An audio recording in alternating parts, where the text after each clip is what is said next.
Hi hello friends, welcome to Harika Sri creations. మన మగ్గం work 45 days ఛాలెంజ్లో ఈరోజు డే 25 చూద్దాం. ఈరోజు మిర్రర్ చుట్టూ షుగర్ బీడ్స్ అనేది ఎలా కుట్టుకోవాలో చూద్దాం సింపుల్గా.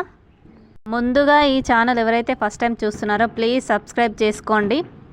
ముందు వీడియోలో మిర్రర్ చుట్టూ థ్రెడ్ అనేది ఎలా కుట్టుకున్నామో చూసాం కదా. ఈరోజు మిర్రర్ చుట్టూ షుగర్ బీడ్స్ అనేది ఎలా కుట్టాలో సింపుల్గా చూద్దాం. ముందుగా బ్లౌజ్ పైన బ్లూ అప్లై చేసుకొని మిర్రర్ని స్టిక్ చేసుకోవాలి. అప్పుడే మిర్రర్ అనేది ఎటు కదలకుండా స్టిఫ్గా ఉంటుంది. తర్వాత మిర్రర్ చుట్టూ మిర్రర్ దగ్గర అని గొలుసు తీసుకుంటూ ఒక్కొక్కటిగా షుగర్ బీడ్స్ అనేది తీసుకుంటూ కుట్టుకోవాలి. ఇంతకుముందు వీడియోలో కూడా చెప్పాను, ఇప్పుడు చెప్తున్నాను. షుగర్ బీడ్స్కి అనేది కాటన్ థ్రెడ్డే యూజ్ చేయాలి, సిల్క్ థ్రెడ్ యూజ్ చేయకండి. సిల్క్ థ్రెడ్ అనేది పోగులుగా వస్తుంది, తెగుతుంది. అందుకోసం మనకి సిల్క్ థ్రెడ్ యూజ్ చేయకుండా కాటన్ థ్రెడ్ ఒక్కటే యూజ్ చేయండి. రౌండ్ మిర్రర్కి షుగర్ బీడ్స్ అనేది ఎలా కుట్టామో సేమ్ అదే విధంగా స్క్వేర్ షేప్ మిర్రర్ కూడా అలానే కుట్టుకోవాలి. షుగర్ బీడ్స్ కుట్టేటప్పుడు మిర్రర్ దగ్గరనే గొలుసు తీసుకుంటూ కుట్టుకోవాలి.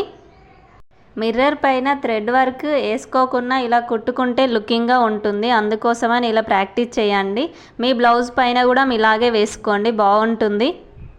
ఇలా షుగర్ బీడ్స్ అనే కాదు, 4mm బీడ్స్ కూడా కుట్టుకోవచ్చు. ఏ వర్క్ వేసినా వేయకున్నా ఇలా మిర్రర్స్ అనేది మీ బ్లౌజ్ పైన కొంచెం గ్యాప్ ఇచ్చుకుంటూ స్టిక్ చేసుకొని తర్వాత ఇలా షుగర్ బీడ్స్ అనేది కుట్టుకోండి. అలా కూడా లుకింగ్ బాగుంటుంది.